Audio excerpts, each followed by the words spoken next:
So Overland is a tactical roguelike. So if you've ever played a game like XCOM, it's very much in that vein, except the idea is that unlike XCOM, where you kind of build relationships with the people that are in the game, this one you're just dying all the time and restarting with a whole new crew of people. So this is the first level. They throw you in just like that. No instructions, no one telling you how to do anything. Wait, was your character actually you, David? I wanted to be clear on that. Am is me for sure. So the objective of the level is you usually have a car like this, and you're trying to leave the area before the aliens kill you, like they just did that guy over there. So you have to fill the car up with gas, and then jump in the car, and then drive away, and that gets you out of that level. So it's a bunch of like little puzzles that you have to solve that get progressively harder the more you go. And the aliens, the longer you're there and the more you're making noise, more and more aliens will come and will kill you over and over again. So that's really the basis of the game. It's kind of got like an Oregon Trail aspect to it, where you start off, and you're going to see that in just a minute. You're supposed to go across the nation. And so each level is like a little microcosm of each different region. And so in this, whatever, 1, 2, 3, 4, 5, 6, 7, there's probably 4 levels in each one of those. So it's pretty long. It takes a long time to get through all of it. I did not get through all of it. I'll say right now, it was like impossible. So here's an example of that. Here's day 5, which is not that far. It's maybe an hour and a half or 2 hours into the game. And look at all this bullshit that is on this game. There's no way. There's no way. And what's funny about this game is that it doesn't tell you that you've already lost, right? You're kind of building your characters as you go, and you'll launch into something like this, and you don't have the right number of people or the right item or whatever. And so you're like, oh, I just got to get this gas. Oh, I dropped the gas tank, because the game didn't tell you when you get hurt, you drop the gas tank. But, oh, shit. All right, well, now I'm super screwed, and now I'm going to try to run, and I'm going to restart, right? Like, so you end up, I must have restarted this level like 100 times. And every time I restarted it, it felt like I did worse. And I didn't know at that point, like, here's it going poorly, right? So every time I did that, it felt like I didn't know if it was just going to be impossible and I should stop wasting my time, or if there was like some way I could kind of like crawl through it. So in this case, I actually did end up winning. But you see, I didn't know that you could run the aliens over on your way out. This is another thing the game didn't feel like telling you. So here is a kind of an example of the little mini decisions that you make. Like, I need to get gas, or do I want to find a new person or get new weapons or whatever? And then that gets you through the region. Every time you do that, you kind of stop and have a little like decision matrix that you do. But in the end, it doesn't matter, because your guys aren't progressing. There's no leveling in any kind. The most weapon you get is like a bottle. You never get guns or anything. So I appreciated what it was trying to do, but there are 50 other games that are way better than this. Banner Saga, if you've ever played it, is amazing and way better and just as cheap as this was. So I wouldn't recommend it. 3, whatever unit of measure we were getting. 3 bananas. So, David, quick question on that. Was there any interesting mechanic, though, that you found like that was what they were really targeting in this? It tried to do, what's that movie with the dude from The Office and his wife with the Quiet Place? Quiet Place. It kind of had tried to do this thing where like you could make a noise in one area and then the monsters would go to that area and leave you alone. But as you saw in this last bit, there were so many monsters on the screen, it didn't matter. They're just filled with and there's like trying to create a distraction never really worked. You would just get annihilated. Okay. Awesome. That's it. Yeah. That's Overland. Okay. So is it a hard pass then, or just a medium pass? I mean, I guess we'll see based on how terrible all these. This may be like the best game of the whole bundle. No idea. But if you're looking to play a game like this, I could recommend like 12 more that are better. I wouldn't bother with it. All right. Well, thanks. I am bringing to you a product called Tape by Aeriform. And Tape is not a game at all unless project management is just a lot of fun for you. I chose Tape because of this very thing that we are doing. So I did it in a meaningful, intentional way. I really hoped to actually manage this particular experiment through the tape product. So you'll see why that would or would not work. So I'll go ahead and hit play on that so you guys can see the video. Tape, when you open it up, is really stark, and it just feels like, I don't know if you guys played Crank or the Universal. It could be mine. Yeah, all those dots. You don't know where to click. But quickly you do learn, like as you mouse over, you find one place that you can click, and then you're like, okay, add a collection, add items. I can do this. Not real effective, but it certainly does the trick. So then you kind of go through this and learn you can change the values of each, just like any kind of agile management. You're changing it to working, to done, to priority. So that's pretty cool, right? That serves a purpose. But ultimately, I probably need to know how to use this better. So and this is what I like best about this product. They packaged with it a demonstration text file that you can import. And that text file basically has all the object types that tape supports in it. So you can see how everything works, and all of the instruction here, all the text gives you details about how to use tape. It's just like little experiments. Here's a thing you can do. Click this button, it'll do that. So it was really easy to learn how to use this program. And then the next thing I did was, as some of you may have seen, I went and made some modifications to their theming system, and made a pull request against their source code, and they accepted it. And so I have, you're seeing now on the screen, you're seeing the, what is it? It's my favorite color scheme, but I can't think of it at the moment. Dark theme. No, it's not dark. Monokai. So it's the Monokai color theme that is used in so many code editors world round. And so I made one for tape and put it all together and gave it to the developers, and they dropped it into their next release of the code. So that was pretty cool. And you can see I dropped in, I moused over it, you can't see that, but I dropped in the SVG file onto the tape program. So a lot of it just works on a drag and drop type of principle, which is pretty intuitive, right? Other than it not being intuitive in the beginning, it starts to get that way as you play around with it a little bit.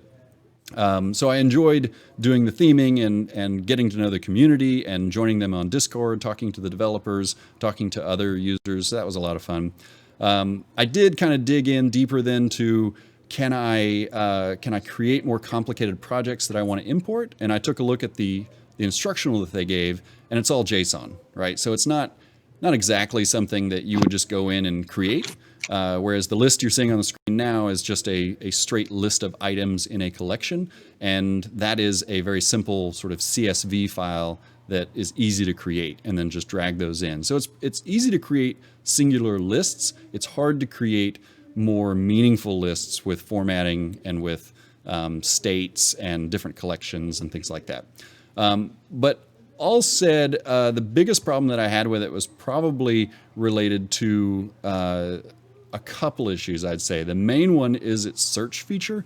Like when you drop in a list, I think I do it in this video. Yeah, when you drop in a list, so point of fact, right? The bundle that we're working on now is over 1,000 pieces. So when I drop that list in, I need to be able to search for an item and then mark its state to show that we're working on it. Well, Control F find doesn't work reliably. It doesn't necessarily search for the first instance of the word, and when it does find it, it doesn't necessarily scroll to it. It highlights it for like half a millisecond. I'm sorry, just 500 milliseconds probably. And so these were things that I talked to the developers about, and they were willing to address. You know, these were things they recognized needed to be addressed. So they're looking at changing a lot of these options.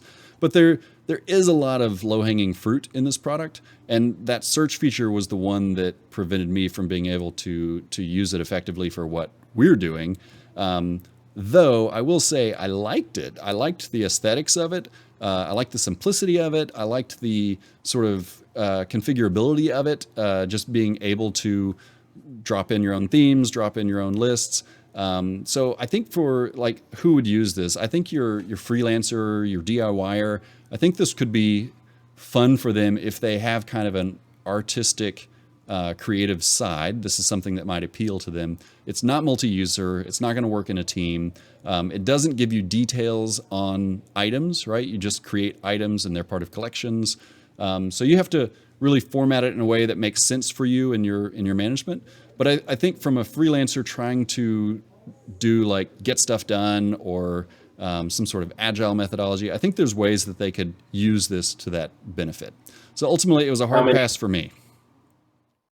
I mean, is it a fat client that it's running in? Like, what is this window? Yeah, it is an Electron app, actually. So it's just Electron running, and it points to a SQLite database on your local file system.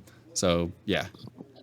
I think I remember reading a review of this when we first started joking about it, me and you, and like it was made for single user artists that wanted to track what they were supposed to do. It wasn't made. It's pretty much just a big shopping list app. It's all they planned on it being. It is perfect for that, and it's pretty cool, right? It's pretty slick. You can change the window size, and they're actually looking on adding some ways to make it multi-user by making the database something that will replicate to another source, and then basically each time you open the app, it just pulls an update from the database. Not elegant, but it might work in a pinch. But it was a hard pass for me just because it had a couple of functions that just didn't work for what we were doing. But otherwise, I would have used it through because I think it's kind of slick. I mean, what do you use right now at home to track? I do use Pivotal Tracker. I didn't want to have to reveal that here. This, but and this. Is your wife like logged into Pivotal Tracker? My wife does have an account in Tracker, as do my kids, the ones that have phones anyway. Look, that's not what we're talking about, okay? It's a good product. I'd use Tape if it was multi-user and just as good.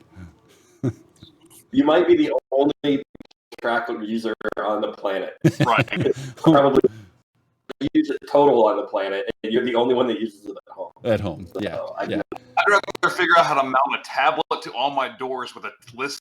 It's got a great phone app. Charles, if you do that, you can use Tape. That's right. Yeah, if you've got a tablet app, I'm sure it'll work. Electron probably runs on a lot of platforms. So how many 10 would you give it, Olaf? How many bananas out of 10? Yeah. How many bananas? I would give it actually. Wait, was it 7 or 10? 10. Okay, 10 out of 10 potatoes. I would give it 6 bananas because I think that the developers really invested in like this is what I really liked about it. That when I talk to those guys. When I talk to those guys, these guys actually love their app. They're not like, I'm just trying to make a buck, you know. No, they love creating this. So when you talk to them, they're listening to feedback. They took my pull request almost immediately and then talk to me about it. Tell me what this does. Tell me what you're doing. So I like the potential that this kind of indie relationship gives us. 6 bananas, 10 potatoes. All right, perfect. I'm down with the measuring system that Where the points are made up and score doesn't matter. That's right. All right. And so how do you beat this game? Sorry. You cross off everything on the list, which never happens. That's exactly it. Yeah, cross off everything on the list. Your Google account. What's that? I said you can beat that game by uninstalling it and using like the 8 web available versions. Right, to-do list. It won't look as cool as this, though. It's not sexy. I noticed your video was 3 minutes and 20 seconds, so I'm seeing as we're going along that I might be the one that actually stuck to 2 minutes. I'm 1:59:59. I thought we were going for 3 minutes. Don't fret. Mine's going to be about 30 seconds long. I thought it was under 5 minutes. Mine's like 4 minutes long. Excessive use of the pause button. I struggled to get mine. So far, I'm all in 2.5 on this minutes game, was a by the way. This is... Yeah, There's a lot so this already going was... on. This I was admit. Well, I'll hold off for my final thing here. So, the warning, I had to put the warning up front, and the caption at the beginning or the animation at the beginning is just great. I was expecting a Doom-like sort of experience, and that's not what I got. So this is Night of the Consumers. The general idea, with the creepy voice, the general idea is. You are a disgruntled retail store employee in a grocery store. Dear God. Everybody looks like this messed up guy, okay? So Oh my goodness. Oh, I like it. My name is just Manager. to give you effect. His name is Manager, and this is one screwed up, scary looking dude. Everybody in this game looks like it. That's why this game is scary. Like, did you hate your choice instantly? I not quite. I played a little bit. I'll show you why I made my choice here in a second. I expect that to be your new avatar. Here's the tutorial. You ready? This is one of your peers. He comes after you to help you, then does this. Because he's so upset with his life working in the retail store. This was just too funny not to cut out. That's a really great Andrew model that you imported in here. So this is the game. You have to go around picking up boxes that say where they go. You have to learn what aisle has what in the store. So here I'm trying to find the video game aisle. And for some reason in this retail store, there's just boxes of junk everywhere. It looks like a Blockbuster. And this is where the game turns into solitaire. All you're doing with your trackball is click, drag, click, drag, click, drag, click, drag, click, drag. And this is where the game lost me, because this is the mechanic for the next ever of your life until you hit Alt F4, because I couldn't even find the way to get out of it. I think your problem is that you're using a trackball. We'll discuss that later. So here's the other half of the game, right? A disgruntled customer wants to help you or needs help finding Resident Evil before the ominous music expires. No, sorry, it is Residence is Evil, Brian. Is evil. Residence Evil. No relationship. And this bit up here is sort of like your screw up attempts. If you take them to the wrong spot 3 times, you're done. Game over. So you have to take them right to the right spot before that timer expires. So I'm now like watching a train wreck. Like, you just can't look away, but there's nothing of any interest here. accurate. And then the music changes back. Here you go. I can't figure this one out. I lost my baby, find him. Now you've got like 20 seconds, not even, I think it's like 10, to run around the store and find what I'm looking for. You found it? Yeah, I saw it. There's a big arrow pointing to it. Oh, well, there's big arrows pointing to everything. That's part of my complaint here. And there's no countdown timer. There you go. You need to check those boxes, though. I think that's true. So then here comes the manager. Oh my gosh. Yeah. Very creepy 8-bit graphics. Wow. It's kind of got like an Alone in the Dark thing going on. And here's one of my best parts. It is riddled with bugs. So I clicked the other mouse button to try to throw the box, which you apparently can't do. That's supposed to be a mechanic in the game, is you're supposed to be able to throw the box at the people chasing after you. But if you click it at the wrong spot, the whole game gets all glitchy. It's fair to say they were not that's the counting whole on game. The trackball. Maybe that's it. The Microsoft trackball that's 15 years old, they just weren't counting on. Yeah. That's the whole game. Oh, and there's these random dudes who like exercising in the grocery store, apparently. Conveniently blocking your path. Yeah. I worked at a Kmart in high school, and I can tell you that it was exactly like That's what I figured. This game was either going to be PTSD-inducing or awful. It's a VR experience as far as I'm concerned. It took me right back there. I'm loading it right up right now. Right, I'm installing. Where do I get this?